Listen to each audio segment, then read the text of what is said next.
Welcome back, everybody, to Real Talk Realty Podcast, where we put the real in real estate. I'm your host for today, Louis Namick, and I'm with JD Crisp and Gabby Robinson. Well, the market is shifting. That's what we're going to be talking about today. The market is definitely shifting, and it is spring in real estate. Even though you see snow outside, we're in the spring market, I feel like. Absolutely. I think that more people are entering the market, right? Yep. And people are getting offers right away on their homes, and they are competing with multiple offers. Tell us about what you experienced lately. Yeah. So, I just want to say we told you guys this was coming. We did. Right? We told you guys, don't wait. We said, hurry up. If you're looking to buy, get out there and buy. But we're also not saying it's too late. Yeah. We're not saying it's too late, but I think you could have missed out on a way better deal. But if you continue to wait, I think, you're going to find yourself. You'll be cooked. Yeah, you're going to be cooked. Anyway, so over the weekend, I wrote 4 different offers for 4 different clients. In the middle of a blizzard. So blizzard is going down. Gabby's crafting up 4 different offers for 4 different sets of clients. That means she was showing houses on Saturday, most likely. I was. And you would think, right, I'll be honest for a second. I was like, you know what? There's a blizzard coming, guys. We have this great opportunity. Nobody's going to be writing offers. We're going to win these because all 4 houses had been sitting on the market for over 3 weeks. Then what happened? Okay, so I wrote all these 4. I'm sitting here looking at vacations like, oh my gosh, we are about to be vacations. lit. Okay, and then one after the other, rejected. We went with another offer, and I'm like, how? These houses have been sitting for so long. Well, Tell me this, though. What kind of offers were you writing? We were writing good offers. We were asking for some seller help, but there was 2 that we didn't ask for any seller help. We gave them asking price and an inspection, and both of those said the offer that we went with had no inspection contingency. So here we are starting to see that again. And they went over asking price. So that's where we are. We're getting into that spring. We told you. So now, there's opportunities. But if you're going against multiple offers, now we got to start talking about those walk-in talks again, pre-inspections, things like that, so that you could still stick out with all the other offers. The market is heating up, and if you are on the fence about purchasing a house, act. Waiting any longer is going to put you in a very bad position. You're going to pay for it. 100%. Yeah. And if you guys don't remember what the walk-in talk inspections looks like, that's basically where you have a home inspector come with you along on your showing, whether it be your initial or maybe even a second showing before you actually submit the offer. It's less thorough. You're pretty much looking at major systems, HVAC, take a quick peek of the roof, and anything that's going to be a major cost. And they're just going to determine, give you a roundabout ballpark like, hey, this is a good property to buy, or maybe I would not, or have these reservations with each property. But back to what we were saying with the market, it's really truly a case-by-case situation right now, because you're going to notice what Gabby didn't tell you with those 3 listings that were sitting there. They were all sitting for a long time. They were all there 50-some days. And normally when we see a property that's been sitting there anything more than 3-4 weeks, us as realtors, and especially as your buyer's agent, we're seeing that as a tremendous opportunity to get a good deal on the property. But it just goes to show you that it's about the right property for the right buyer. It just so happened at the right time. At the right time. And it just so happened that her clients weren't the only ones with the idea of submitting an offer, and it can happen like that. And we, as buyer's agents, we see that and we go, we call these listing agents ahead of time to say, hey, my client may be interested. And, in this business, you got a lot of blowing smoke, if you will. You have a lot of people that'll say, oh, yeah, we actually have a couple people interested. They're doing that because they're trying to get more bang for their buck, more money for the seller.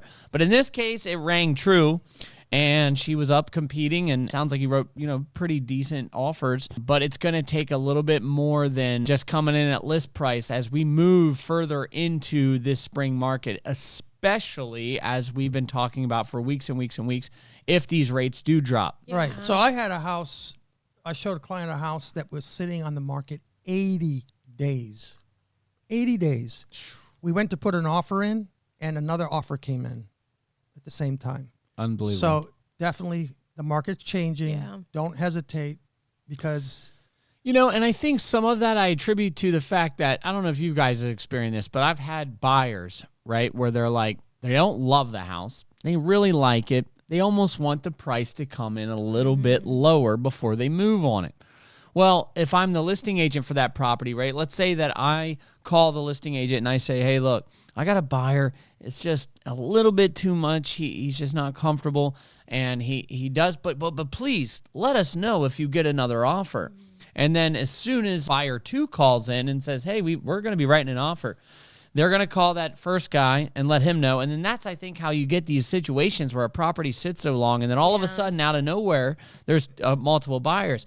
But my suggestion to overcome that is to simply make the offer that you are comfortable with right when you're comfortable with it. So if you see a property, it's been there 60 some days, and let's say it's $40,000 over your budget or what your pre-approval is, just submit the offer. Don't wait, because in those situations, they're going to call everybody who expressed a little bit of interest. And now, instead of you having an opportunity a few weeks back making the offer, now you've let more competition move in on your property. You are so right, JD. Yeah. When I take clients out to go see a property and I think that they're really liking the house, I tell them, this house has been sitting on the market 80 days, but I guarantee you that someone's going to put an offer in maybe before us, so we have to act quick. It happens all the time. And this is especially true for properties that you see doing frequent and massive price reductions. So when you see a property that, say, is priced at $500,000, or that's how it was presented when it first came on the market, and they're doing $20,000, $15,000 price drops every 10 days or every 2 weeks, what ends up happening is eventually it's going to adjust to where it should have been the whole time, right? Yeah.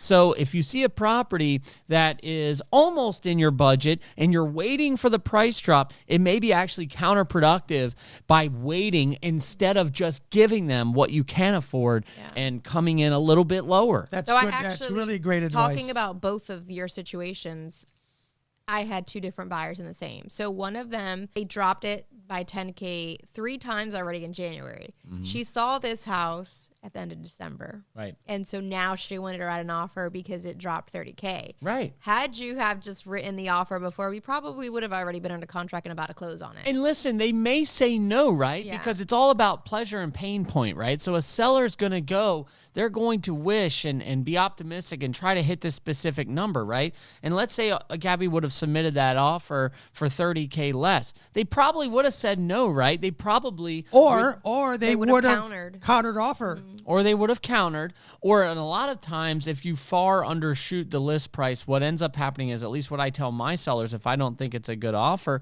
I'll say, hey, look, before I would accept something $30K less, let's continue to do price adjustments. But the thing is that if that offer was it was known by the seller ahead of time, they would have, instead have dropping the price, they would have called her back and said, hey, look, we are about to do a $15K price drop. We wanted to see if there's any room for negotiation. And now you find yourself in deal-making range. Do not hesitate. That's right. I've had agents call me and tell me, hey, by the way, we're making a price drop on this house, and giving me the courtesy. Yeah. And I call back the client, and they go, let's write an offer. Exactly. Yeah. Exactly. Just So wait, guys, you know how I always am random, right? And I have to bring some fun into the podcast. So before the episode, JD had asked if I saw this video that I sent him on Instagram, right? That he wants to remake. God, here we go. And as soon as I told him, I was yelling at him because I had sent him that video 2 weeks ago and he didn't even see it, even though it said he saw it. JD's ears were like this. went all the way back. They went all the way back. I had never seen that before. You never seen that? I've never seen anyone I can't do that. And look, it was so funny. Take it off and show it. I'm gonna zoom in. It was so funny it. that I asked him to do it again. Look, JD, what did you do wrong? that is so freaking funny. I'm telling you, I've done that my whole life. Every time I got in trouble, if I was in the classroom and I was talking in the back and they were like, JD, I would just be like, I wish I could do that. Guilty. Oh, yeah. Guilty. I can't hide it. Oh my gosh, goodness. that is hilarious. But also, Gabby, in my defense, you text like, I don't even know. Gabby has this condition, right? She doesn't understand how to send one message. She has to send them like machine gun fire. Absolutely. It is bang, bang, bang, bang, and it's like emojis, exclamation. There's always exclamation points. Here's the thing, right? She's yelling at all times. I have to do it because if I send one, he doesn't respond. So I have to like make and sure she gives his you phone's blowing she gives up. you 20 to 30 minutes of response time. We were supposed to have this podcast gosh, recently. here we go. And then she throws in a listing appointment. I had 45 minutes to confirm. Guys, I have It was the an hour. screenshots, okay? The day before, the day before he said, I will confirm with you. He never confirmed. Yeah, but you still just scheduled something. Yeah, because you never confirmed. Okay, but Okay. All right. Let's get back to business here. All right. And Louis is always trying to be the mediator between Hey, us. yeah, always. All right, so what are we talking about? Well, We're we're talking talking about- about the changes in the Yeah. market, and we also are going to talk about interest rates, which are really making the market shift. Oh, yeah. They're going down little by little. And we heard today that somebody on our team had gotten a pre-approval for a VA loan at 5.3%. That is crazy. Think about that, guys. Think about that. I've gotten a couple new builds one with DRB and one with Lennar, and I got some estimates for clients that are thinking about writing on them, and both of those rates too are pretty freaking competitive. I The think builders one are was at competing like too. 4.9 or something crazy. Yeah. So, Yeah, well, in Florida, they're still doing 4%. DR Horton's still doing 4% with $10,000 to $15,000 in closing costs. So, it's insane. but that's also another point, right? That's a Florida market. So Right.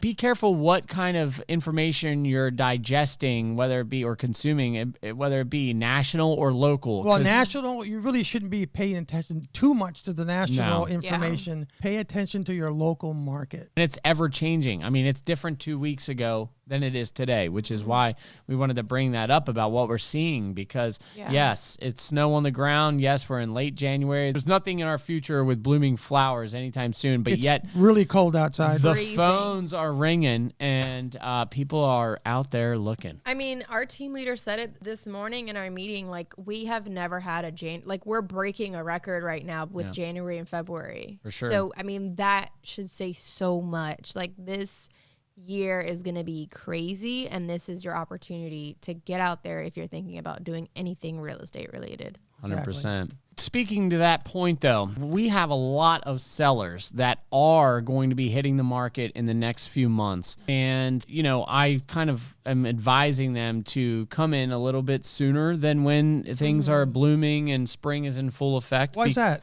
Because we don't want to list our homes when everybody else lists their homes, right? Less competition. We want less competition, and it's obviously it's in our faces right now that buyers are out there. They're acting, right? So I've been telling my sellers that anywhere between mid-February to mid-March is a good time.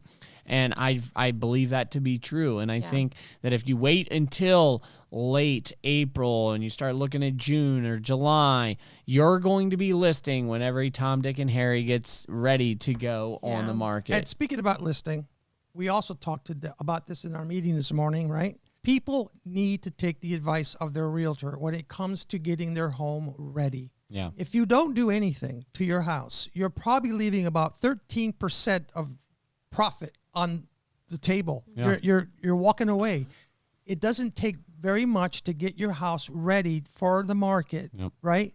In order to get as much money as you can for your house. Right. And what's important? Cleanliness, decluttering. The smell. It has to smell good. Throw some fresh mulch in the flower bed. Spruce up the first few seconds that somebody's going to see your property. You want them to fall in love with it because everyone's going to make a determination within the first few seconds of them being inside the house. And if they walk inside the house and the first thing they smell is cat pee or dog or bad you know walls. what? I have to share this story because, I need you guys, this is for all the sellers, to, hear me out. People will not buy your house if it stinks and if it smells like cat pee or dog pee. I met with Mark Bundy the other day. Showed him a house. Remember? Yeah. He literally told me, Gabby, did Louis tell you about the smell in that last house? Mind you, this was like 2 months ago. He remembers. I talked about it on our podcast. Yeah, like people remember these things. Like you're not gonna have a good impression. Nobody's gonna want to buy your house if it smells like that. That was a bad one. Yeah, like, I mean, it's common sense. Like, will you walk into a house and smell that and then be like, yeah, I want to buy this house? No. So, like, just think about those things. And we say that a lot, right? Like, when you walk into your house, like, picture yourself as a buyer. Would I want to buy this, or what would I do? It's so important that we mention it many times on our podcast. That's how important it is. That's how often we see it. Yes, Yeah. a lot. We see it all the time, despite you think it would be common sense. Yeah. But it's not. No. There are realtors out there that will actually, out of their own pocket, pay for a cleaning service because they know the house is that bad. And they don't want to hurt the seller's feelings. Yeah. I'll straight up pick up the cat, kick it right outside. Oh, my gosh. Get out of here while I'm selling this house. Oh, my Lord. It's very serious, guys. Yeah. If you want to get the bottom line for your house, the best possible price, you got to do the work. Yep. You got to do the work. It's not a lot of work depending on the house, but you realize that if you don't do anything, you're not going to get top dollar for your house. Right. Yeah, you got to be proactive. You got to help us help you. Right. You At know. least take our advice. At least take our advice, especially when it comes to pricing, you know. Yeah. Well, that's the most important thing. That's the most important thing. Yeah, you can have a cat pee house and a dog house and price it right and it'll still sell. Yeah. But don't be expecting premiums. That's not going to happen. So what else we got cooking, Gabby? What else you got going on right now? I'm sending a ratified contract now to So Christy. she ratified how many contracts today? 3 contracts today, not including the 4 that I lost. So this tells you there are buyers, there are people. Are they all buyers? These 4, yes. I got my Martinsburg listing. Oh, so that's another thing too, right? I had a listing go under contract last week that I finally got under contract. Has been on the market for 45 days. Got 3 offers the same weekend. It's happening. Did you do a price drop? I did before we got the offers. That's what I'm saying. We did a $10K price drop, and then a bunch of people came out, and we had 3 offers. Did you push it back up closer to where you had it? Oh yeah, we got what we had. For This that. is Yes. super important. That leads me to my next topic. Yeah. Okay, so next topic is this. Price drops do not mean a will death get that. sentence. Yep. And it does not mean you are going to accept that. The point of a price drop is to get back on top of everybody's algorithm and get big exposure for your listing that's been sitting. If you've been doing any surfing of the web or on Zillow or Redfin late at night, like I know many of you do, even I do as a real estate agent, you will notice that certain properties will go down and they'll almost be ghost. You will almost not even see them because they're stagnant. Yeah. It's like a pond that's just sitting there in the hot summer. No one's fishing in it. There's no activity. And there's a million mosquitoes. And there's a million mosquitoes. And you know what the mosquitoes represent? Low ball offers. That's correct. So if you're not adjusting to the market, listen, it's not going to lie to you. The market will never lie to you. If your property's sitting there and you're not getting any showings, you're overpriced. If you've been getting a ton of showings, but you're not getting any offers, you're overpriced. And when we recommend a price reduction, it doesn't mean that we want to give your money away. It means that we want to get back on everybody's top of their list so that they can see that we're proactive, that we're motivated. You're making a statement as a seller like, hey, I'm in this too. I want to make this work. And in this case, this is a prime example. Gabby adjusted the price. It went down a little bit, brought in the crowd, and she pushed it back up. I want to state that. I can't state that enough because of how many sellers I have that think of these price adjustment conversations as like, you know, evil or whatever. Yeah, like, exactly. you know, it's I like, mean, your clients must be on top of the moon, and they're happy. You made a miracle happen. Yeah. yeah, absolutely.